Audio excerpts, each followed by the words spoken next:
NEWS.MC on Monaco Info is brought to you by Monaco Legend Properties. Our exclusive interview with the personalities making the Principality. Hi, my name is David Massey. I'm the tournament director of the Monte-Carlo Rolex Masters. I am actually British by passport, but I was brought up in Mallorca in Spain, so the same island as Nadal as it happens. And so I spent my youth there, and then I went to boarding school and then university in the UK. And I studied Hispanic studies, which was basically focusing on the business and culture of Latin America and Spain. Next door to me was a Spanish company, and I was helping translate for his English clients. I got introduced to the press officer of the Mallorca Open, a tennis tournament in Mallorca.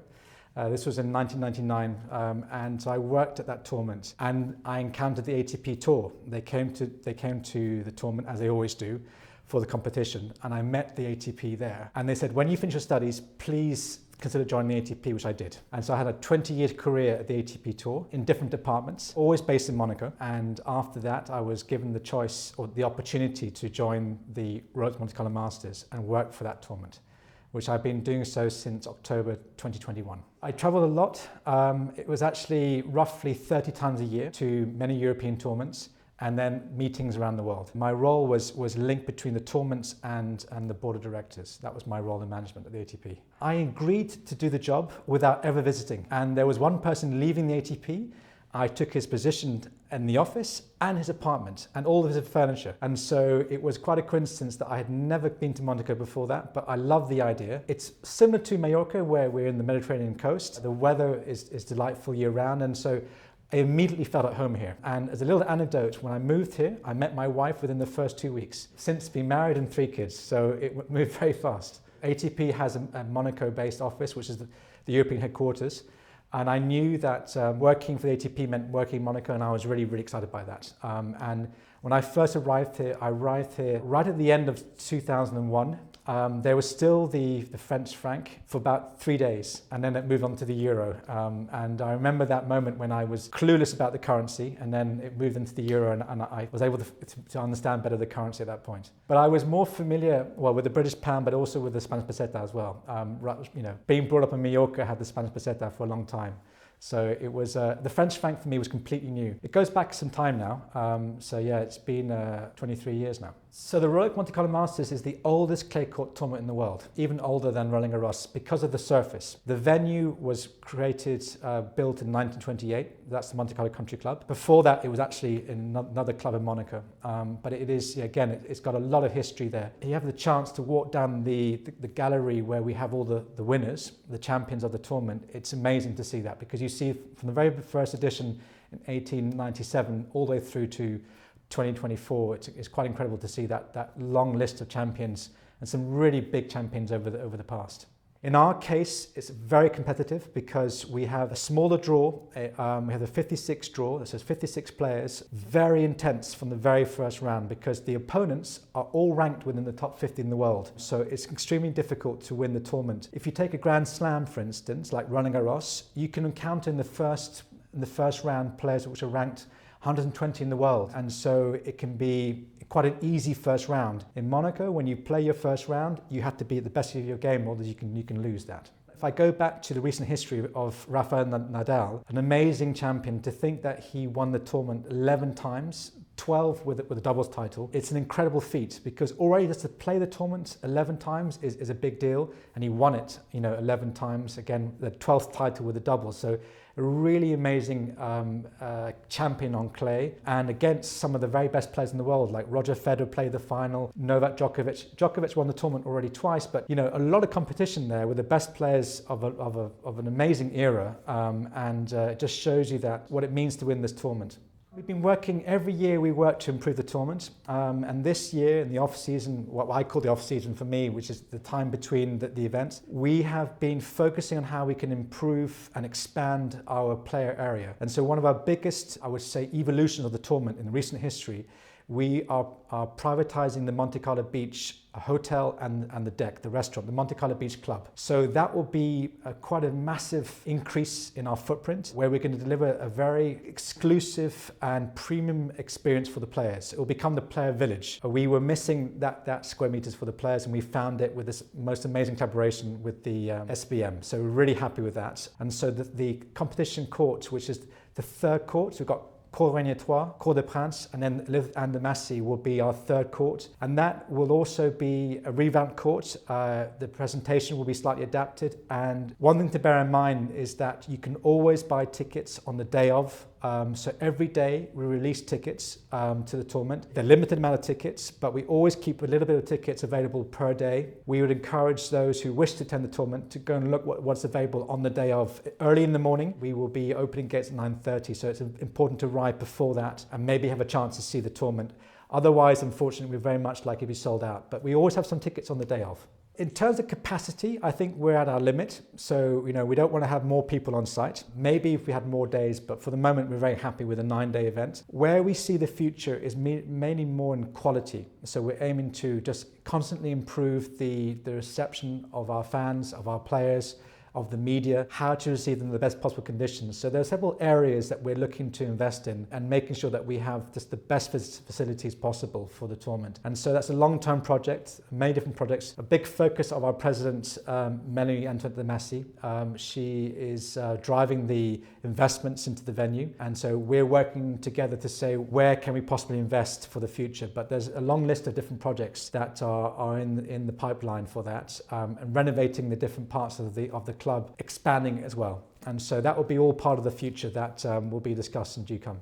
Again, it's a massive privilege to be, one, living in Monaco, but also working for such an event which belongs to Monaco. And so I always feel incredibly proud to do that on behalf of Monaco. Leaving the ATP Tour after 20 years was not an easy decision to make. I love my time at the ATP Tour, but having the chance to work for the Monte Carlo tournament was just not a chance I wanted to miss. It's famous for the Grand Prix as well as other sporting events. So again, I have a chance that I can work for this principality and give the best I can. It's really a privilege. We have the chance that he's a big supporter of the tournament. We always try and, he's presenting his trophy. So the trophy, it is the Prince's trophy. And so every time we have the final, we have the chance that he comes and presents it. It's his event essentially. So he's presenting his trophy to the champion. Having his involvement is really important as well, because there's no bigger and better ambassador than Prince Albert himself. We always are delighted when he wants to come to his event and come to his box. It's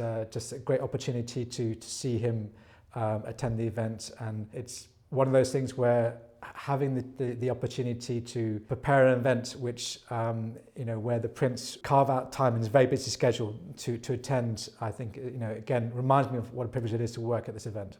I think sportsmen recognise other sportsmen, and so for sure it's quite special to have head of state who's also been a professional athlete. Having that interaction, I think, is also, it is very special. When you look at Prince Albert's attendance at the tournament, his interaction with the players, that's stuff that we live for. So we really hope that we capture those moments. And it made me think about how emotional Prince Albert was when Charles Leclerc won the Monaco Grand Prix last year, just how involved Prince Albert is in sport, and that it's a big driver for us as a small team working around for this event, knowing that sport is important to the Principality and to the Prince. My involvement at the ATP Tour, the 20 years in the different departments, has given me the background that I needed to do this job. It allowed me to understand what it takes to stage a tournament and make sure that the players had the best possible conditions for the competition. I would say it's actually quite a broad thing that I would sort of acknowledge first, is that the venue is amazing. And so no matter how often I go inside the Monte Carlo Country Club, it's so special and so beautiful. And I never get bored of that, never. And so I go in there very often. Every single time I'm thinking how lucky I am to be working here. So it's just a constant reminder how amazing it is. But that to me would be the two things. The venue is incredible, and then the people behind it, both in the past and the future, I think make the tournament really, really special. So we look to the future always. We try and improve and grasp onto what is happening in the future of the tournament, but also look back at the history. And it's really important for the tournament not to forget where it's come from. And when we have the likes of Bjorn Borg coming to the tournament, he does most years, it's a really great treat. Nicola Pietrangeli as well comes. We have many different legends coming to the tournament, and for us it's a big privilege. And in fact, we are expecting Roger Federer to come to the tournament. He's recently retired, of course, but he's still for us, a legend. In 2001, no one knew the players, and so I think it's the same now, that we're going to find players who are going to become massive stars that people don't necessarily know yet. And so it's a question of just allowing that time to come through. Our partners tell us very often that they find it very easy to invite people, no matter where they are in the world, to come to the Rolex Monte-Carlo Masters. And it's a combination of coming to the tournament and to the Principality. We've had anecdotes of guests coming from very far, whether it's United States or Australia.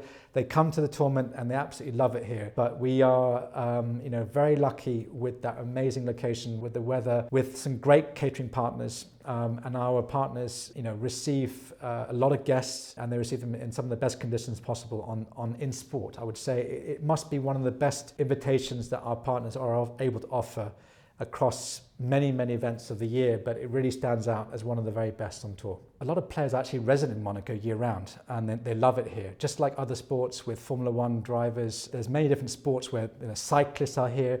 But in this case, we've got, I think, over 30 players, which are men's professional tennis players living in Monaco, including world number one Yannick Sinner and many other ones. They really like it here. It's a great base to find that they can train outdoors year round. The Monte Carlo Country Club offers year-round access with hard courts, clay courts, a fantastic gym. They have the support of the ATP Tour as well.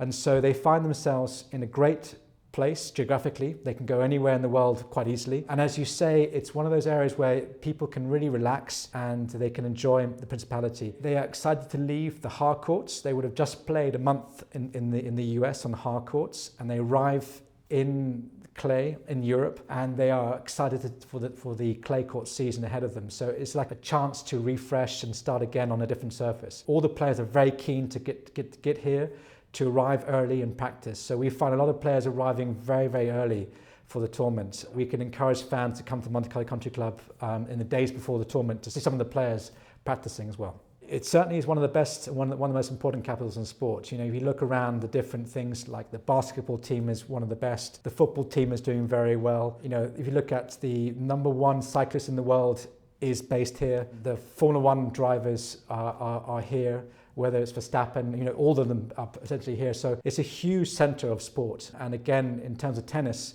we have the world number one Yannick Sinner here, and many other players who are top of the sport as well. That's all for today. Thank you for watching NEWS.MC, your English rendezvous on Monaco Info. Discover more interviews and stories on our websites, NEWS.MC and MonacoInfo.com. This show was brought to you by Monaco Legend Properties.